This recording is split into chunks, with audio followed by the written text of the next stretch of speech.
Hello students. आज एक और टॉपिक सीधा और प्रतिलोम समानुपात, direct and indirect direct and inverse ratio proportion. So इस direct proportion and inverse proportion में क्या होता है, इस चीज़ को हम समझने की कोशिश करते हैं। 13वां अध्याय है ये आपकी बुक का।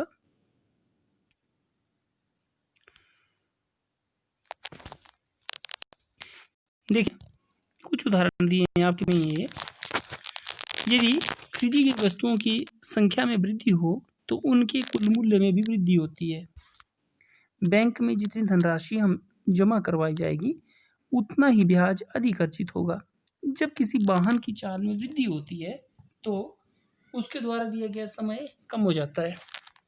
दिए गए कार्य को करने के लिए जितने अधिक व्यक्ति लगाए जाएंगे उतने ही कम समय लगेगा। देखिए, हमने क्या किया बेटा, जेब में 10 रुपये लेके गए, ठीक है, और पेंसिल्स खरीदनी है। तो आपको पता ही है कि 2 पेंसिल्स आएंगी। अगर मैं जेब में 20 रुपये लेके जाऊं तो 5 पेंसिल्स आएंगी, अगर एक पेंसिल कीमत 5 रुपये हो। अगर मैं 30 रुपये लेके जाऊं तो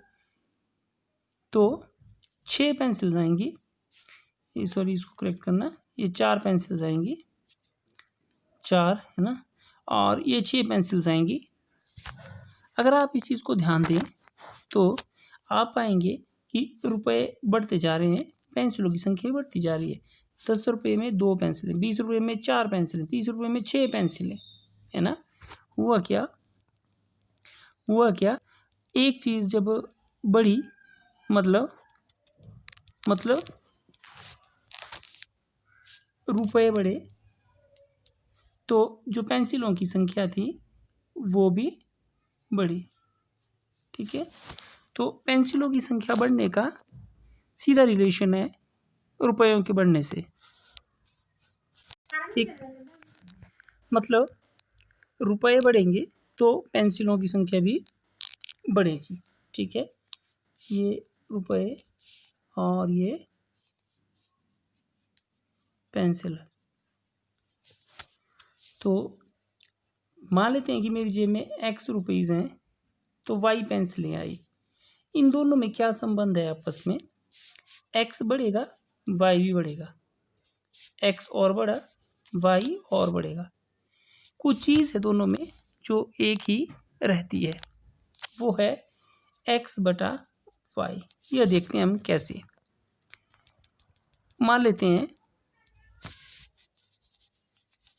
और ये y, मान लेते हैं मेरी जेब में 10 रुपीज़ हैं, पेंसिल्स आई 2, तो x बटा y मतलब 10 बटा 2 काट के कितना आया 5।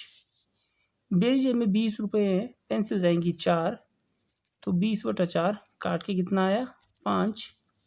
मेरी जेब में 30 रुपये हैं, पेंसिल्स आएंगी 6, तो 30 बटा 6 काट के आएगा 5। आप देख रहे होंगे कि हर बार x बटा y जो है वो सेम आ रहा है। इस तरह की प्रोपोर्शन जिसमें एक वस्तु के बढ़ने से दूसरी वस्तु में वृद्धि होती है, इसे सीधा समानुपात कहा जाता है। सीध अनुपात में x बटा y हमेशा बराबर रहता है। मान लो k के बराबर है ये, तो सीध अनुपात में x बटा y जो होगा वो k के बराबर होगा, या और सामान्यकृत रूप में x बटा y 1 बराबर है x2 बटा y2, यह बराबर रहेगा, या ये x3 बटा y3 ये x4 बटा y4 के बराबर रहेगा, ठीक है। सो ये मुख्य फॉर्मूले हैं हमारे पास सीध अनुपात के लिए। एक चीज़ यहाँ ध्यान देंगे, जो x के जो एक चीज़ का यहाँ बच्चे ध्यान देंगे, यह x 4 नहीं है, एक ना ये x के सिर के ऊपर 4 है, बल्कि यह ध्यान रखें बिल्कुल, मैंने हर बार देखा बच्चे यही गलती करते हैं, यह x के नीचे है, पाँव के नीचे x 4, ठीक। तो जो फॉर्मूला हमारे पास बनता है वो कुछ इस तरह से है, x1 बटा y1 नीचे नीचे बराबर है x2 बटा y2, ये नीचे बराबर है x3 बटा y3 बराबर x4 बटा y4।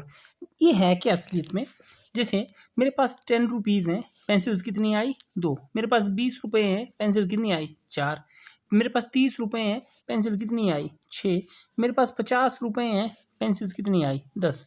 ये x1 x2 और ये सारा मान है इसकी, और कुछ नहीं है।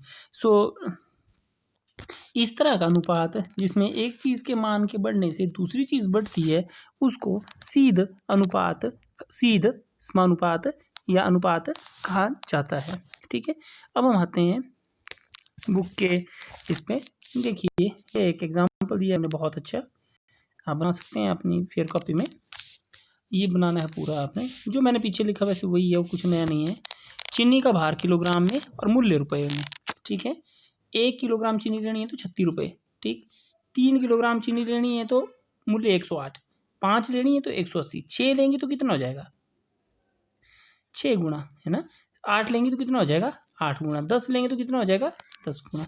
तो ये देखिए चीनी का जैसे जैसे भार बढ़ता जा रहा है वैसे वैसे यहाँ कीमत भी बढ़ती जा रही है बराबर में। इस तरह के अनुपात को सीध अनुपात या समानुपात कहा जाता है, ठीक है।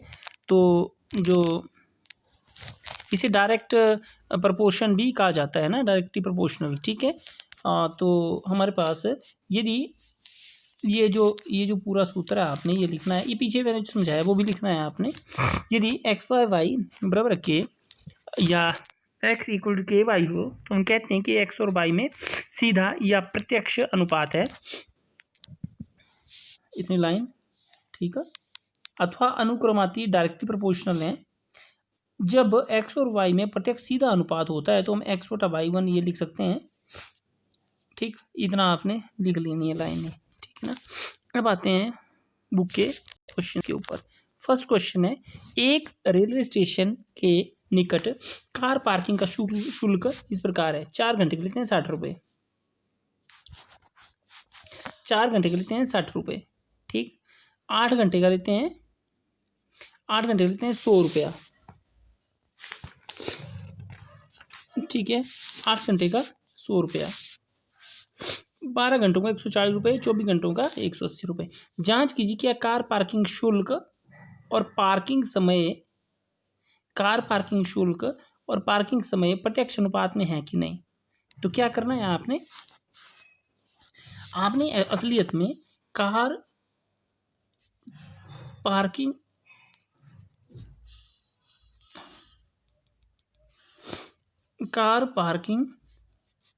शुल्क और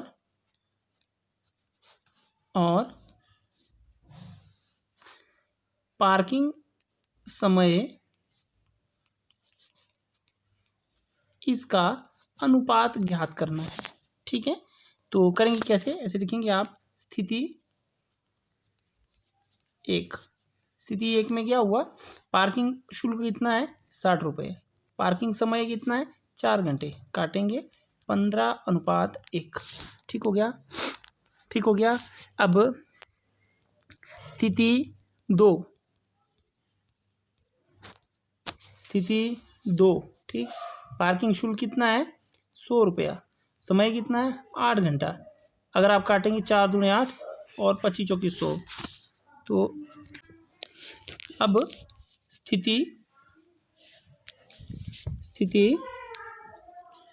3, स्थिति 3 में वही लिखेंगे हम लोग कि पार्किंग शुल्क अनुपात पार्किंग समय बराबर है, कितना आएगा, पार्किंग शुल्क कितना है 140, पार्किंग समय कितना है 12। तो काटेंगे आप इसको, तो देखिए आप ये 2 से 6, 2 से 70, 2 से 3, 2 से 35, तो ये आया 35/3, या ये 35:3। इसी तरह से अगली स्थिति 4 के लिए देखेंगे, 180/24 लेंगे। तो आप देखेंगे कि हर बार जो अनुपात है वो अलग अलग आ रहा है, इसलिए क्या पार्किंग शुल्क और पार्किंग समय प्रत्यक्ष अनुपात में है? आंसर होगा आपका नहीं। ठीक, पूरा लिखना है जैसे मैंने शुरू से किया, केस 1, स्थिति 1, स्थिति 2, स्थिति 3, स्थिति 4 और अंत में लिखना है। क्योंकि अनुपात बराबर नहीं है इसलिए यह सीधा अनुपात में नहीं है। अब क्वेश्चन नंबर 2, एक पेंट के मूल मिश्रण के 8 भागों में लाल रंग के पदार्थ का एक भाग मिलाकर मिश्रण तैयार किया जाता है। एक मिश्रण बनाते हैं जिसमें 8 भागों में लाल रंग, मूल मिश्रण होगा 8 भागों में एक भाग लाल रंग मिलाना, मिश्रण मिलाना है। ठीक है, तो देखिए आप, मूल मिश्रण के 8 भागों में एक भाग मिलाया हमने लाल रंग। तो ये बोला है कि मूल मिश्रण के वे भाग ज्ञात कीजिए जिन्हें मिलाए जाने की आवश्यकता है। तो देखिए आप कि जो लाल रंग है वो 4 गुना बढ़ गया, तो मूल मिश्रण भी कितना बढ़ना चाहिए? 4 गुना। इसको करना कैसे है आपने? इस क्वेश्चन को आपने बिल्कुल वैसे ही करना है जैसे मैंने आपको बताया। ठीक है, क्या करेंगे आप? कैसे इस टेबल को भरेंगे? आप टेबल बनाएंगे आप। क्या करेंगे आप?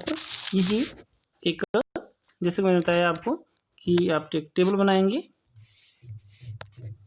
ये मैंने टेबल बनाया। ठीक है, लाल रंग का आप हिंदी में लिख लेना बेटा, मैं इसमें लिख रहा हूँ रेड, और मूल मिश्रण को लिख रहा हूँ मैं ओरिजिनल सॉल्यूशन। आपने हिंदी में लिख लेना क्योंकि हिंदी में थोड़ा लंबा हो जाएगा। अब ये एक ऊपर लिखना और नीचे लिखना x1, 8 ऊपर लिखना और नीचे लिखना y1। अब आगे जो दिया हुआ है वो ऊपर लिखना x2 और y2, ये पूछा हुआ कि कितना होगा। फिर आपके पास ये 7 है, ये x3 dot dot dot dot y3, next 12 x4 और नेक्स्ट है 20, ये है x5 और यहाँ ये y4 और ये y5। ये चीज़ें आपके पास नहीं दी हुई हैं। देखिए मैंने आपको सूत्र में दिखवाया था कि आप लिखेंगे यहाँ पे कि प्रत्यक्ष अनुपात के लिए, प्रत्यक्ष अनुपात के लिए क्या होता है?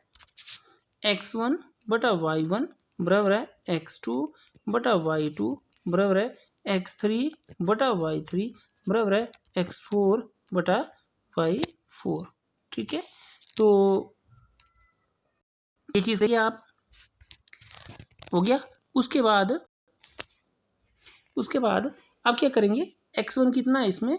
x1 है 1, y1 कितना है 8, x2 कितना है 4, y2 कितना है पता नहीं, x3 कितना है 7, y3 कितना है पता नहीं। इसी तरह से x4 कितना है 12, y4 कितना है पता नहीं। इसी तरह से x5 कितना है 20, y5 कितना है पता नहीं। अब हमने उस फॉर्मूले में ये सब वैल्यूज़ भरनी, नीचे की इसमें लाएगा तो आएगा आपके पास x1 बटा y1 इक्वल टू x2 बटा y2, जो पता नहीं है वो ऐसे लिखना। इसके बाद 7 बटा y3, इसके बाद 12 बटा y4, इसके बाद 20 बटा y5। ठीक हो गया। अब देखेंगे आप इस उत्तर में, हमें हर बार ये नीचे वाली चीज़ें पता नहीं है लेकिन शुरू में पता है। हमने पहले इस वाली कंडीशन का प्रयोग करना है, तो लिखूंगा मैं y2 के लिए। मैं इस क्वेश्चन को इसलिए थोड़ा लंबा करा रहा हूँ ताकि आपका हर क्वेश्चन के लिए बेस बन जाए। y2 के लिए हम सिर्फ शुरू के 2 के लेंगे ना, ये बटा y2, ऊपर नीचे गुणा कीजिए, y इससे इसको गुणा करनी, इससे इसको, तो y2 कितना आ जाएगा 32। ठीक हुआ। उसके बाद फिर लिखेंगे आप y3 के लिए। तो y3 के लिए क्या करेंगे? अब आप एक ये वाला लेना और एक ये वाला लेना, तो 1/8 बराबर है 7/y3। तो ऊपर नीचे गुणा करेंगे, y3 से 1 को, 8 से 7 को, तो 8 गुणा 7 आ गया 56। ठीक, दूसरा केस सॉल्व हो गया। इसी तरीके से y4 के लिए, तो y4 के लिए y4 अब आप ये वाला लेंगे और y4 के लिए ये वाला लेंगे। तो 1/8 बराबर है 12/y4, फिर से ऊपर नीचे गुणा, तो y4 आ जाएगा 8 गुणा 12 और ये आ गया 96, ये 96। ठीक है, तो इस तरह से हमारे पास ये क्वेश्चन जो होगा वो कंप्लीट हो जाएगा। ठीक है,